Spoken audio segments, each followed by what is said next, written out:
Hello, my name is Jackie. I am going to show you how to have multiple students in an account. It really depends on how you registered your student.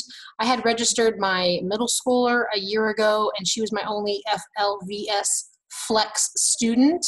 And then last year, I introduced 3 more students in the FLVS Flex Elementary option. I was blessed to get all 4 of them under one parent account. You may or may not have that. You just need to make sure you log in as your parent account. I'm going to walk you through that right now. I am at FLVS, .net to log in. I log in.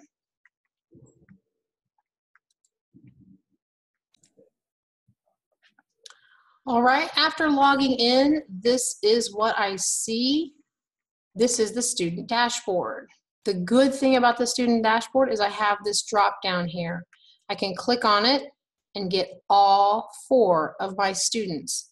So the current dashboard you see now will be for my 7th grader, which you can see here, grade 7 mathematics and such with their grades. Then if I go over here into the menu on the side, anything I do here will again be about that student. If I select a different student, it will switch to my other student. This is my 3rd grader. You see here, this is grade 3. And again, over here, when I go into student records and such, it will be on my 3rd grader. Once I go into a course, I will be in the educator mode, the home educator mode, and I will be in that student in that course. So in order to come back to another student, I will have to come here and select from the drop down. I hope that helps you if you have more than one student in FLVS Flex, know how to reach your other students from the parent.